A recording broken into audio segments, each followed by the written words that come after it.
Selamat hari Minggu, saya harap saudara terus dalam perlindungan Tuhan walaupun ini bukan masa yang mudah ya. 3 bulan terakhir saya dengar dari info market bahwa 3 bulan terakhir Indonesia lagi mengalami masa yang sulit dalam bidang bisnis. Jadi ada banyak sekali bidang yang terpukul. Tapi saya berdoa bahwa gini, rasa aman kita bukan di bisnis kita. Yang setuju kata amin. Itu latihan kita saudara. Gak enak, ngomong gampang. Wah Pak Andi ngomong gampang, saya juga businessman kan, sama. Ya, jadi bayangin, masalah kerjaan lagi dan masalah musik khotbah itu PR loh saudara. Ya kan? Cuman masih yuk latih diri kita bahwa gini, rasa aman saya bukan di bisnis saya. Rasa aman saya bukan di profesi saya. Rasa aman saya di dalam tangan Tuhan. Yang setuju kata amin. Nah tema bulan ini adalah going deeper with God. Berakar dan bertumbuh serupa Kristus. Kita baca sama-sama yuk biar lebih ingat 2, 3. Going deeper with God. Berakar dan bertumbuh serupa Kristus. Sekali lagi 2, 3. Going deeper with God. Berakar dan bertumbuh serupa Kristus. Amin. Salah satunya melatih tadi loh saudara. Apapun yang terjadi gini, kita mulai belajar. Tuhan aku khawatir nih. Aku takut. Aku merasa gak aman. Tapi aku mau belajar bahwa rasa amanku di dalam tangan Tuhan. Dunia boleh hancur, makanya firman Tuhan bilang ini kan. Orang boleh rebah di sisi kiri kananku. Sekalipun dagingku habis lenyap, tapi gunung batuku tetap Tuhan selama-lamanya. Itu perlu dilatih. Yang setuju kata amin. Itu namanya going deeper. Nah saya mau nyambungin tema yang lalu. Tema kemarin relationship with God. Saya juga akan nyambungin real deeper with God. Gitu ya. Agak dipaksa-paksa dikit gak apa-apa saudara ya. Ada banyak orang bingung gimana ya caranya supaya saya bisa bertumbuh. Gimana caranya saya bisa berbuah. Kenapa hidup saya gini-gini aja. Saya gak bisa berubah. Hari ini kita mau belajar itu. Bagaimana kita bisa betul-betul bertumbuh secara asli. Bukan cuma nambah kegiatan di gereja. Tapi betul-betul bertumbuh. Yang setuju kata amin? Saya mau ajak kita lihat Roma 1 ayat 21 sampai 24. Kita baca ayatnya ya. Manusia mengenal Allah tapi manusia tidak menghormati dia sebagai Allah. Nah kenapa saya mau ajak real deeper, real, ayo be real, jadi asli. Jangan kayak gini, buat apa saudara? Kita ke gereja tapi kita gak menghormati Tuhan. Kita Kristen tapi gak menghormati Tuhan. Itu namanya gak real. Palsu. Makanya kalau kita lihat di YouTube mungkin sudah bingung, Pak kenapa sih hamba-hamba Tuhan kok banyak modelnya sekarang ini? Ya itulah saudara, YouTube memberi panggung yang luas, ya kan? Mungkin banyak pendeta yang tadinya mimpi jadi bintang film gak kesampaian dengan ada YouTube saudara, jadi punya, jadi rasanya jadi bintang film, jadi pemain sinetron, jadi punya panggung. Dan dari situ aslinya banyak keluar jujur. Kenapa? Bukan cuma mereka, kita pun sama. Kita kadang-kadang begini, kita mengenal Allah tapi gak menghormati dia sebagai Allah. Dan juga tidak berterima kasih kepadanya. Di tempat ini saya mau ajak gini loh. Saya mau bilang, kita tidak lebih baik dari mereka. Yang setuju kata amin. Tapi saya mau ajak, ayo belajar jujur. Ayo belajar apa adanya. Yang mau katakan amin. Toel kiri kanan bilang, jangan muna. Oke, nah karena kalau mau bertumbuh, saudara dan saya harus mulai dengan kejujuran di dalam hati. Suka atau tidak suka, saudara harus belajar menjadi real. Nah waktu kita membahas apa yang ada dalam hati, maka kita sedang membahas apakah sebetulnya saya menyukai Tuhan enggak? Apa sebetulnya saya menghormati dia enggak sebagai Allah?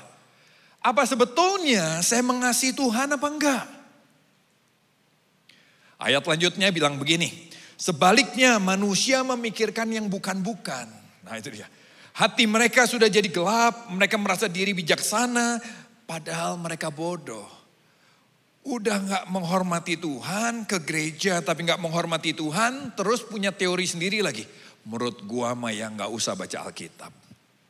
Menurut gua mah yang gak usah. Lihat, kita ngerasa pintar, menurut gua mah ya. Wih, kayak yang paling bijaksana, tapi bodoh sebetulnya.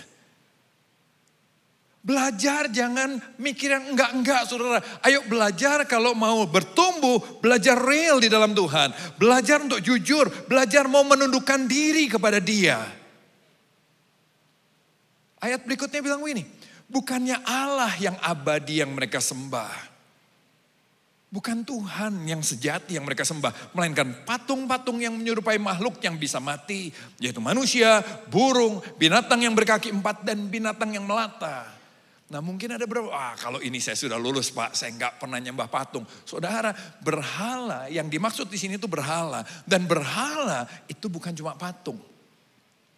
Berhala adalah segala sesuatu yang saudara sukai lebih daripada Tuhan. Berhala adalah segala sesuatu, baik itu baik, positif atau negatif, tapi suruh tempatkan, suruh prioritaskan lebih daripada Tuhan. Itu bisa bicara pelayanan. Itu bisa bicara agama. Kalau agamanya disentuh, bela mati. Bentar dulu. Yang kamu bela tuh, kamu tersinggung kenapa? Karena kepercayaanmu dihina kah? Itu bisa jadi berhala. Keluarga kita juga bisa jadi berhala loh. Sayang keluarga tuh bagus. Tapi waktu keluarga ditempatkan lebih daripada Tuhan, maka itu akan jadi berhala kita. Nanti kita akan belajar kenapa itu gak baik. Nah berhala itu mengintai kita setiap saat. Dan coba untuk membelokkan hati kita. Coba kita lihat. Ayat berikutnya bilang ini, oleh sebab itu waktu mereka tetap menyembah, bukan menyembah Tuhan, maka Allah membiarkan mereka dikuasai oleh keinginan hati mereka. Akhirnya mereka berbuat bejat untuk berbuat bejat sehingga mereka melakukan hal-hal yang kotor terhadap sesamanya sendiri. Waktu saudara dan saya terus mengeraskan hati, gak mau bertumbuh, maka sometimes Tuhan biarkan.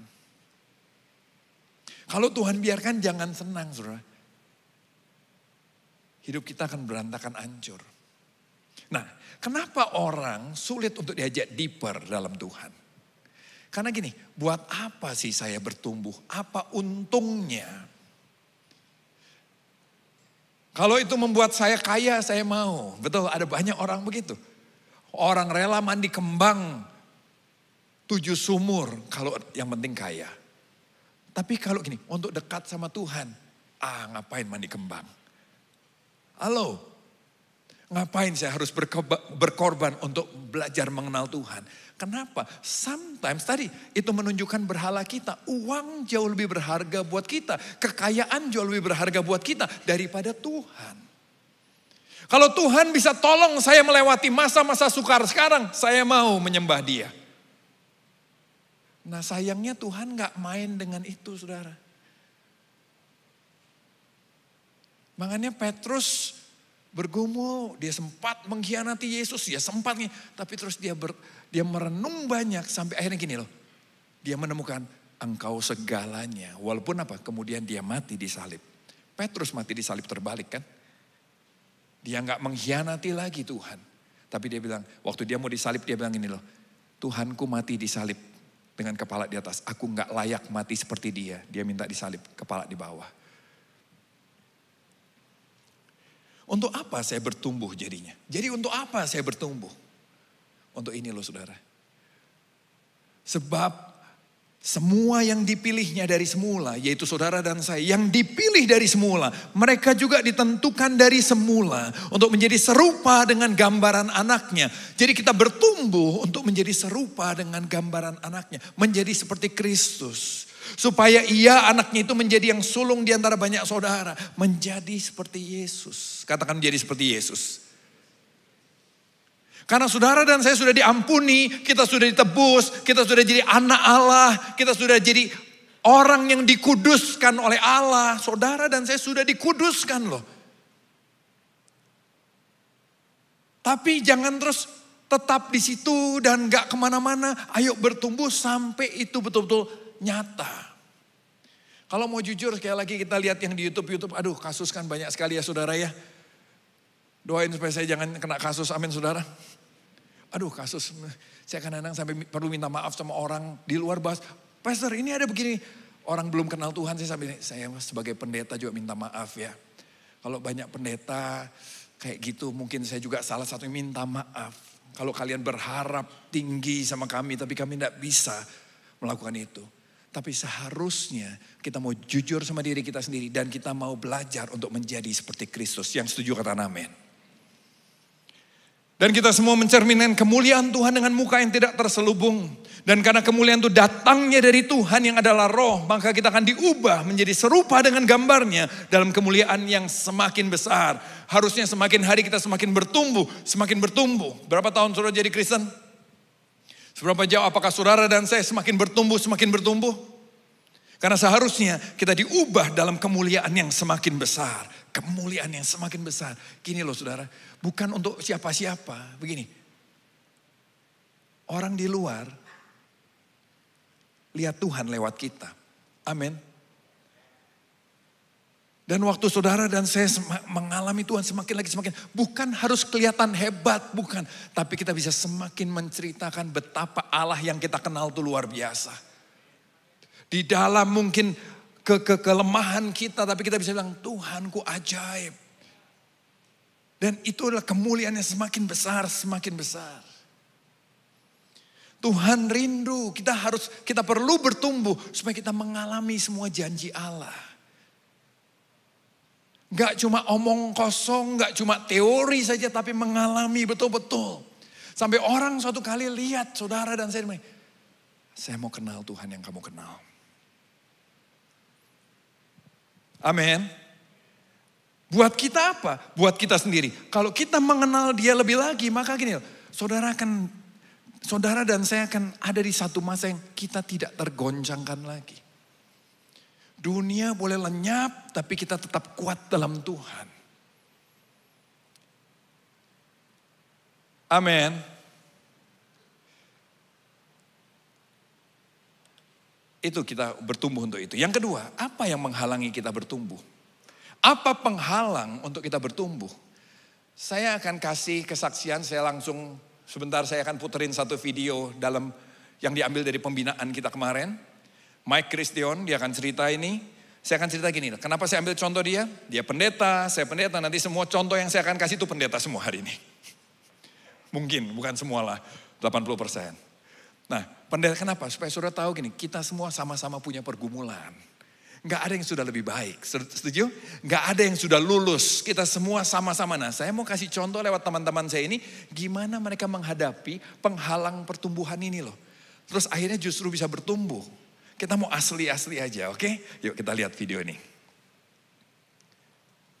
Kamu perlu bertobat terus-menerus, supaya kamu bisa percaya lagi sama Kristus. Karena hari ini, minggu ini saya bisa jatuh dalam penyembahan berhala. Saya sebagai hamba Tuhan saya bisa jatuh dalam penyembahan berhala. Saya kasih contoh ya. Ini saya baru nulis buku ya. Nulis buku kan maksudnya baik. Untuk supaya orang ngerti tentang Injil. Saya bawa beberapa ke Makassar kemarin. Habis gitu ya. Habis kemudian pas selesai khotbah. Yang ngantri tanda tangan banyak gitu. Saya ngomong gini bukan untuk ngantri tanda tangan ya. Enggak. Ngantri tanda tangan banyak. Terus ada temen yang dari Surabaya, wih Pastor Mike, di Gibeon aja gak ada yang ngantri tanda tangan.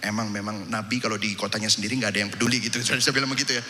Terus yang ngantri tanda tangan gitu. Setelah selesai gitu ya, saya dapat surat dari email dari Literatur Perkantas Jatim. Pak, buku Bapak ini udah kejual lebih banyak daripada semua buku kita yang lain Pak. Jadi Bapak, buku ini masuk ke dalam Book of the Year. Padahal baru 1,5 bulan gitu. Nah saudara lihat deh gini ya. Sistem dunia itu membuat kita itu bangga. Kan digosok gitu. Saya baik-baik saja tiba-tiba hebat juga ya gue ya gitu. Dan saudara tahu mulai muncul. Terus kemudian waktu ada orang yang kasih masukan, Pak ini kalau bisa ya. Ada seorang desainer kasih gini. Tahu apa sih dia? Marah saya. Dia kasih masukan ke buku ini, marah saya. Nah waktu saya sendiri, waktu saya baca firman, dibuka. Kamu tahu nggak? Kamu lagi mempercayai apa barusan? Kayak Roh Kudus ngomong dan saya lagi baca firman ini. Lagi baca firman tentang humbleness, tentang being true, purity, bertobat. Saya ngeliat, ya ampun Tuhan. Saya menaruh identitas saya sebagai penulis buku yang bestseller. Dan pada waktu orang kasih masukan yang baik, saya merasa terancam. Ini identitasku sedang diancam. Dan saya merasa tidak nyaman. Emosi itu muncul. Saya harus bertobat, ya Tuhan. Berarti saya menaruh kepercayaan identitasku kepada sesuatu yang lain. Yaitu apa? Performa saya sebagai hamba Tuhan, penulis yang gospel. Bayangin saudara, ngomong gospel tiap minggu belum tentu loh. Gospel itu nyampe ke sini saudara. Boleh tepuk tangan buat kejujurannya. Itu pergumulan kami, saya, dia, beberapa teman. Kita harus jujur bahwa kita khotbah gospel tiap minggu belum tentu gospel betul-betul masuk dalam hati kami sendiri setiap minggu. Kami harus selalu belajar jujur dengan diri sendiri. Bahwa gua masih gini loh. Nah, apa tandanya? Apa tanda di mana Tuhan mulai mau bukain sesuatu yang belum benar di hati kita? Sensi, katakan sensi. Lagi sensi. Bahasa lebih keren emosi negatif. Emosi negatif. Tiap kali ada emosi negatif, ambil waktu, duduk tenang, izinkan Tuhan bicara. Izinkan firman-Nya bicara. Sebab Tuhan lagi mau ajak kita be real dengan Dia. Real deeper dengan Tuhan. Amin. Gak palsu. Gak cuma mau kelihatan di panggungnya gak ada yang tahu. Hebat sudah, kelihatannya hebat. Best seller buku. Orang ngantri banyak. Gak kurang apa-apa. Tapi cuma Tuhan yang tahu. Kita tahu kan, lu belum sebagus itu toh. Dan waktu dibuka mau gak jujur. Kemarin beberapa hari lalu saya sudah minta izin sama orang ini. Orang ini bukan orang CLCC, dia pendeta juga, dia hamba Tuhan. Suatu kali kita ketemu ngopi, saya lagi ngopi ketemu, terus ngobrol, dia cerita. Lihat ini, bagaimana be real sama Tuhan. Dia cerita gini, gue sekarang lagi suka main golf, lu main golf enggak? Aduh, itulah olahraga mungkin satu dari sedikit olahraga yang saya enggak akan pernah bisa. Saya kalau main golf saudara, emosi sudah. Lihat bolanya udah kesel bawaannya. Jadi tambah lama tambah jelek mukulnya sudah. Lalu dia bilang dia lagi senang main golf. Dia bilang saya main golf sama anak saya jam 7 sampai jam 3 sore. Kesempatan jalan berdua sama anak ngobrol banyak. Dia businessman yang sukses. Berhasil dalam pekerjaannya. Pelayanannya juga baik, bagus, dihormati orang. Dan saya pikir wow, udah gitu lu masih kasih waktu jalan sama anak lu ya, luar biasa. Wah, lu benar-benar teladan. Tapi dia bukan itu ceritanya. Dia bilang ini, waktu gua main golf sampai di hole kedua baru mulai jam saya tiba-tiba alarmnya nyala. Kenapa? Jamnya menunjukkan nih, tekanan darahmu naik melewati batas. Kamu harus duduk sekarang juga, harus istirahat karena tekanan darah kamu nggak normal. Dia bingung, saya enggak capek, saya enggak apa. Kenapa tekanan darah saya melewati batas sampai alarm bunyi? Itu menjadi pembahasan, lihat ini, be real. Emosi negatif, sensi, selalu jadi tanda Tuhan mau sampai apa. Dia duduk, dia bicara sama istrinya, apa ini? Sudah tahu apa? Dia bilang gini, maksudnya, ternyata gue sangat mendewakan performance. Gue pengen kelihatan bagus di depan anak gue gak boleh kalah sama dia. Ada caddy, gue gak mau kelihatan jelek mukulnya di depan caddy. Ada orang yang lewat sambil lihat gitu kan. Saya mau kelihatan, bam, udah pendeta, pengusaha, pemain golf top. Begitu saudara. Dan waktu dia grogi takut mukulnya, tekanan darah naik tinggi. Terus dia jujur lagi, tahu gak di? Gue tuh kalau mau jujur, tiap kali mau main golf malam, susah tidur. Mikirin besok swingnya harus gini, pengen perfect, kenapa? Nah itu tadi, penghalang setiap kita mesti ngecek hati kita, ada berhalanya. Terus waktu dia ngobrol sama istrinya, dia kenapa dalam bisnis kita kok gak terjadi begini ya? Mereka mikir, mereka secara jujur mereka, mungkin karena bisnis kita baik dia. Saya bilang iya. Bisnis lu salah satu yang top. Jadi lu kalau ketemu orang merasa gue top. Gue lebih sukses. Gak terganggu. Di pelayanan juga lu top. Oh enggak lah, rendah hati saudara ya. Enggak lah, saya bilang. No, kita harus jujur lah. Kita dihormati di gereja. Kita menikmati itu. Membuat kamu merasa, di golf kamu masih perlu berjuang untuk itu. Nangkap maksud saya? Apa golfnya saudara? Setiap kita punya tempatnya masing-masing, medan pertempuran kita. Nah, yang bagus lagi nih, dia sama istrinya menemukan ini, dan dia bilang gini loh, wow, kalau ada pemicu, lewat golf saya disadarin kondisi hati saya. Kalau ada pemicu sedikit saja, sebetulnya hidup saya gampang jungkir balik. Perhatikan baik, waktu kita gak mau jujur, maka gini, ada sesuatu sedikit saja, maka hidup kita gampang jungkir balik. Masalah di rumah, jungkir balik. Marah sama orang, wah dendam sama orang, mau jungkir balik. Semua jungkir, kenapa? Karena dasar hidup kita belum ditaruh di atas Tuhan, tapi di atas berhala kita. Nah coba kita lihat, apa saja sih berhala? Kalau boleh digolongkan 4 ini.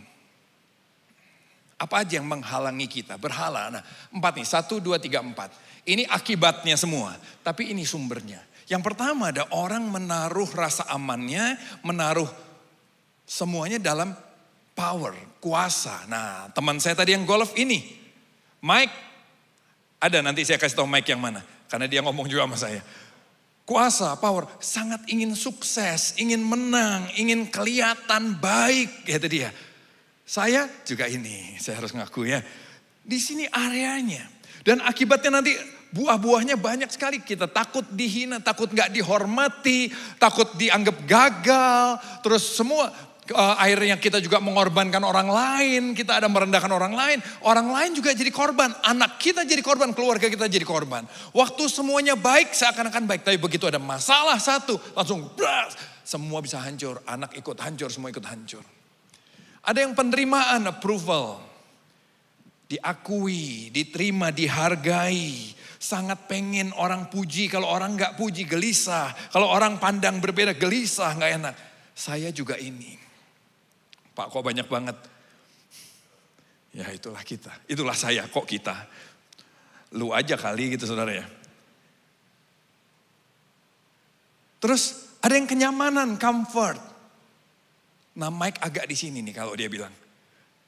Dia individualis, dia bilang gitu. Gak mau ribet, gak mau stres, ingin bebas, gak mau komitmen, gak mau terikat, gak mau punya tanggung jawab. Supaya apa? Gak bisa dikejar orang lain. Gua mau nyaman.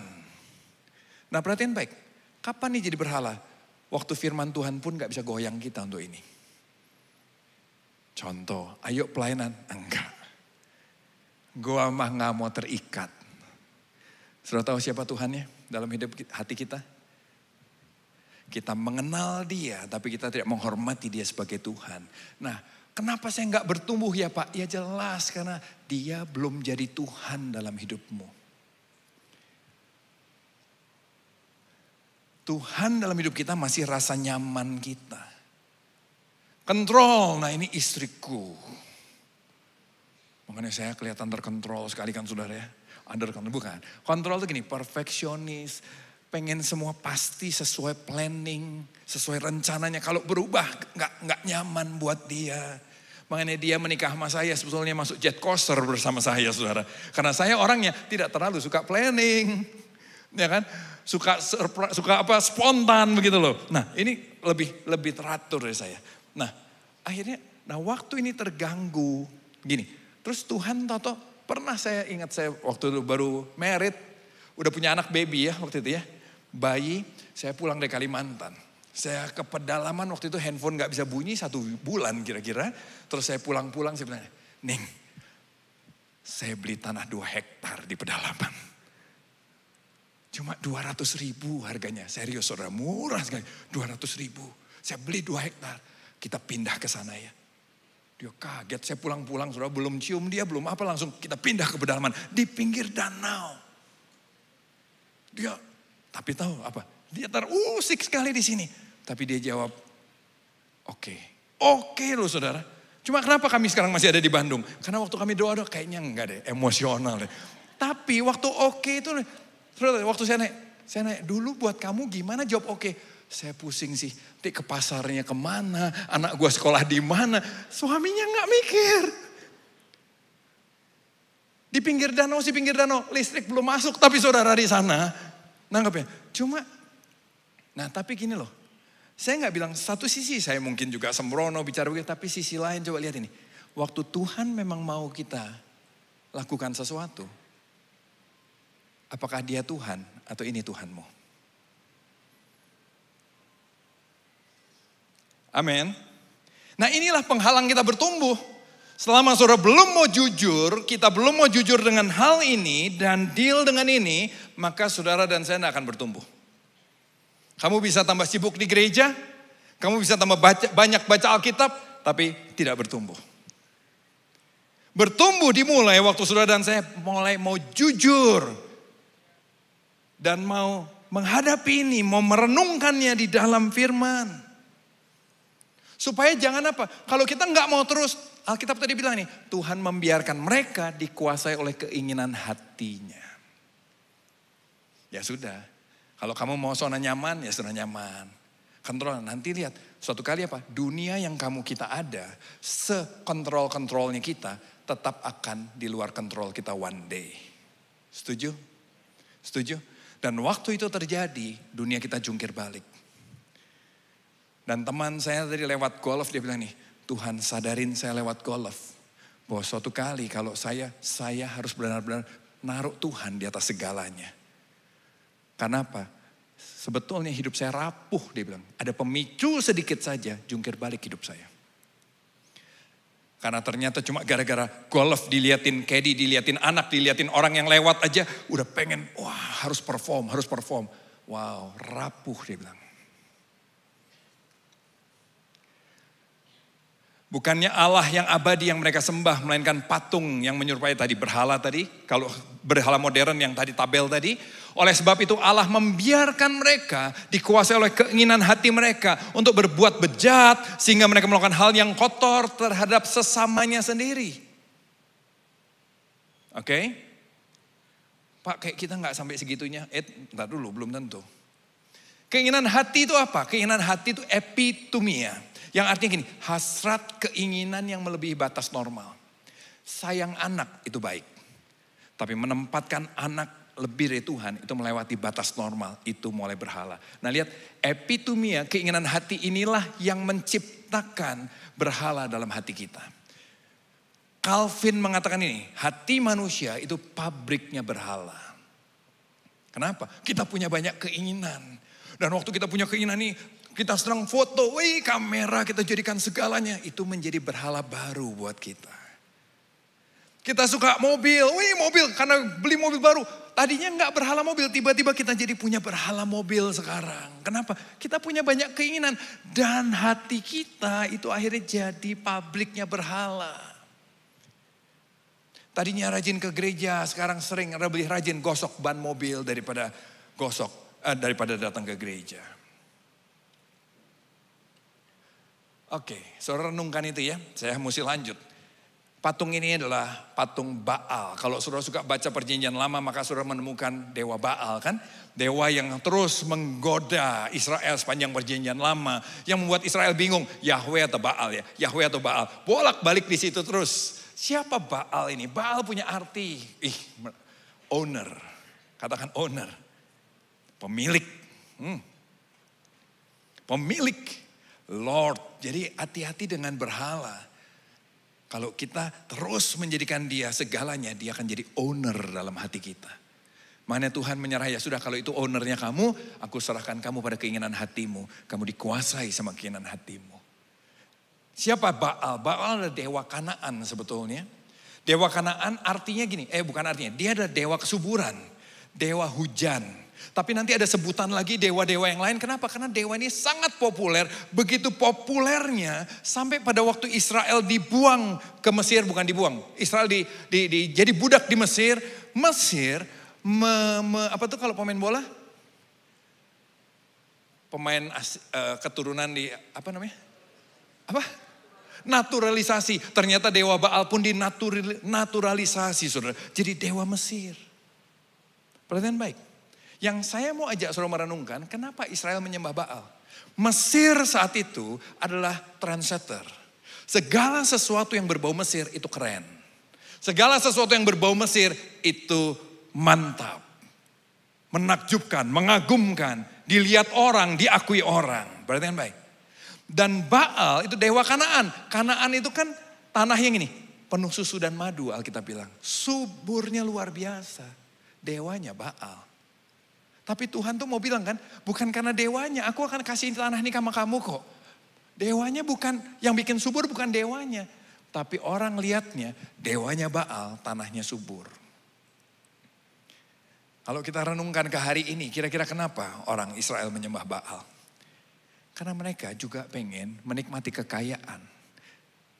Gak beda-beda jauh sama kita, kita pun pengen kaya. Setuju? Kita nggak ada. Siapa yang pengen miskin kan nggak perlu saudara begitu ya. Nggak usah terlalu berlebihan lah. Setuju?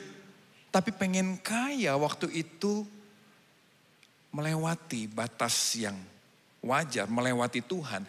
Maka itu akan menjadi berhala kita. Israel pengen kaya. Israel nggak mau ketinggalan tren. Weh pengen dianggap keren. Weh kita kalau nggak ikut-ikut Mesir nanti nggak dianggap keren. Jadi dewa Mesir pun mereka sembah supaya apa? Kelihatan keren. Wih luar biasa loh negara bangsa ini. Keren juga. Dari sini kalau menurut saudara dan saya kira-kira kalau kita ada di posisi mereka. Kita akan nyembah Baal juga apa enggak? Akhirnya apa yang terjadi? Mereka dikuasai sama keinginan hati mereka. Mereka dikuasai sama Baal. Apa yang kalau sudah baca Alkitab maka sudah akan menemukan ini. Orang Israel akan mempersembahkan anaknya kepada dewa Baal. Dipersembahkan anaknya. Bahkan begini, mereka juga mulai melakukan hubungan seks di kemah suci. Kenapa? Karena itu cara penyembahan Baal. Terbawa-bawa. Tadi bagus sekali habis kebaktian ada yang tanya, Pak Andi boleh tanya ya. Dia bilang ini, saya kan kerja Pak bisnis Pak. Kan kita kerja sebaik-baiknya supaya dapat hasil yang lebih baik. Lebih kaya, lebih sukses, naik pangkat, naik jabatan, naik gaji. Kan itu tujuannya. Terus gimana caranya? Tapi dia bilang, tapi dia udah mulai dapat ini. Nah gimana caranya supaya enggak? Saya bilang, harusnya kan saya melakukan kerja sebaik-baiknya dengan excellent Pak. Untuk Tuhan. Iya tapi kamu kebawa sama sistem dunia, sistem Baal. Apa itu? Supaya naik pangkat, supaya dihargai orang, supaya dihormati orang. Itunya yang kamu kebawa. Sama seperti orang Israel kebawa-bawa hubungan seks di bait Allah, di kemah suci. Kebawa-bawa. Itu yang harus hati-hati. Jadi harusnya kamu tetap lakukan yang terbaik. Tapi kalau sampai jabatan kamu gak dinaikin, gak dipromosiin, kamu gak perlu marah sama Tuhan. Karena kamu melakukan kerja dengan excellent untuk memuliakan Dia. Kamu bekerja sebaik-baiknya untuk memuliakan Dia. Bukan supaya hidupku makin lancar. No, puji Tuhan kalau makin lancar. Tapi kalaupun tidak, kita tetap tidak kecewa dan meninggalkan Tuhan. Yang setuju kata amin. Going deeper with God. Ayo lebih dalam sama Tuhan yuk. Ayo serius sama Tuhan yuk. Ayo jujur sama Tuhan yuk. Hati manusia itu licik saudara. Paling licik dari segalanya dan terlalu parah penyakitnya. Yang setuju kata amin. Ini penghalang kita tuh tadi di hati kita ada banyak keinginan yang tanpa sadar lebih penting dari Tuhan. Pertanyaan terakhir, bagaimana caranya supaya saya bisa bertumbuh? Saya sudah tahu untuk apa saya bertumbuh, saya tahu penghalangnya apa. Sekarang gimana caranya supaya saya bisa bertumbuh? Kunci perubahan dimulai dari hati manusia. Amin. Amin. Makanya hanya orang yang mau jujur sama dirinya baru bisa bertumbuh. Kalau nggak mau jujur nggak bisa. Mau dengar khotbah bolak-balik, mau ditumpangin tangan sampai geblak-geblak ke segala arah. Tidak bisa bertumbuh kalau kita nggak mau jujur sama diri sendiri. Kenapa orang nggak berubah? Orang sering salah perang. Salah perang saudara. Kita perangi kehendak kita, pikiran kita, tubuh kita, perasaan kita. Itu cuma ranting, itu cuma buah, itu bukan akarnya. Oke? Ada orang yang gini loh, saya sakit hati sama orang itu Pak. Tapi saya berdoa setelah dengar khotbah ini, saya berdoa saya mau mengampuni dia Pak. Oh luar biasa. Jadi mulai minggu depan saya akan gak datang kebaktian 2, kebaktian 4 saja Pak. Itu bukan mengampuni saudara. Itu permainan pikiran. Nggak maksud saya? Kadang-kadang kita bermain di pikiran kita tapi gak berubah di hati kita. Tubuh. Ada orang kepahitan, mungkin sakit hati karena dulu dianggap dihina, diejek. Gemuk. Akhirnya dia operasi semua yang bisa dioperasi. Sampai dia cantik, ganteng, nge-gym, sehat. Tapi hati tetap pahit. Melihat kehidupan tetap pahit. Jangan salah berperang. Yang harusnya diurusin yang ini loh saudara. Hati.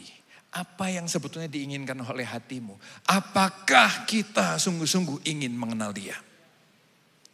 Apakah kita sungguh-sungguh ingin menyenangkan dia? Jujur dari situ. Nah saya suka sekali dalam sebuah kelas pembinaan ada jemaat yang bilang nih. Wah saya sadar Pak sekarang. Kenapa? Saya gak mau menjalankan semua ini. Dia bilang, saya gak mau jalanin firman Tuhan ini. Kenapa? Karena gini. Karena ternyata buat saya Yesus belum benar-benar Tuhan. Dia bilang nih, saya belum benar-benar percaya Yesus itu Tuhan. Buat gue masih antara gue ateis apa enggak ya. Nah, jadi dia menemukan akarnya. Buat saya itu bagus daripada kita palsu. Amin. Temukan akarnya, coba renungkan di sana. Kalau udah ketemu akarnya, renungkan di sana. Itulah awal dari pertumbuhan. Itulah awal dari kebunan rohani. Daripada menipu diri terus. Karena apa yang diinginkan hati, maka kehendak akan memilih ke sana. Pikiran akan ikut membenarkan. Tubuh akan melakukan atau mengatakan. Perasaan akan merasa nyaman. Betul gak sih saudara? Gimana hati? Saya ini kan senang duren saudara ya. Senang banget duren. Kalau saudara senang apa lagi Pak? Senang jeroan. Senang banget. Otak, aduh itu salah satu makanan terenak di dunia saudara. Ya kan? Jadi kemarin saya ke dokter jantung. Dokter ngomong apa? Istri saya protes, waktu saya menjelaskan ulang, istri saya bilang, enggak gitu. Kamu mah membenarkan apa yang hati kamu pengen. Ada yang tanya, kamu harus diet di sekarang. Tidak usah. Enggak gitu dia bilang. Boleh makan otak? Boleh. Dia enggak gitu. Dia bilang bukan gitu yang dokter bilang. Lihat itu. Waktu hati menginginkan. Kehendak akan memilih. Pikiran membenarkan. Tubuh akan melakukan. Dan nyaman. Luar biasa hidup ini. Jadi yang harus diubah apa? Hati. Yang harus bertobat apa? Hati. Apakah hati saudara dan saya sudah bertobat? Halo? Pak susah. Makanya lihat apa yang Tuhan kerjakan untuk kita ini dia. Yeskiel 36 ayat 26 sampai 27. Kamu akan kuberikan hati yang baru. Jadi hati yang baru itu Tuhan yang beri. Dan roh yang baru di dalam batinmu. Dan aku akan menjauhkan dari tubuhmu hati yang keras. Dan akan kuberikan kepadamu hati yang taat. Rohku akan kuberikan diam dalam batinmu. Dan aku akan membuat kamu hidup menurut segala ketetapanku. Dan tetap berpegang pada peraturanku. Dan melakukannya. Kita dikasih hati yang tiba-tiba mencintai Tuhan. Dan kita mau melakukan firman Tuhan. Saya berdoa supaya saudara dan saya dapat anugerah itu. Amin. Nah yang harus kita lakukan apa? Nah ini dia. Khotbah terpenting dalam hidup kita. Bukan khotbah pendeta manapun. Tapi waktu saudara dan saya mau mengkhotbahkan gospel pada diri sendiri. Seperti apa mengkhotbahkan gospel? Seperti pendeta yang main golf tadi. Dia bilang, wow, cuma gara-gara golf tekanan darah gue bisa tinggi. Berarti hati gue masih mendewakan sesuatu yang lain. Itu mengkhotbahkan gospel. Seperti yang Pastor Mike buat, itu mengkhotbahkan gospel. Saya ngarang buku, saya pengkhotbah gospel, tapi ternyata gospel tidak selalu masuk dalam hati saya. Itu mengkhotbahkan gospel. Untuk sekali lagi kita bertobat, kita minta lagi anugerah Tuhan. Gambar ini coba lihat. Ya kan? Kita sekali lagi bertobat. Repentance, kita minta anugerah Tuhan. Tuhan, aku nih pengkhotbah gospel. Yang katanya dicari-cari orang. Tapi ternyata gospel gak mewarnai hatiku begitu rupa. Pertobatan terjadi, minta grace. Dan Tuhan selalu memberikan grace-nya buat kita. Iman kita dibangkitkan. Ini roda yang berputar setiap hari. Katakan setiap hari. Lagi setiap hari. Kenapa tiap hari? Karena hati kita adalah pabriknya berhala. Selalu ada yang kita cintai lebih dari Tuhan lagi.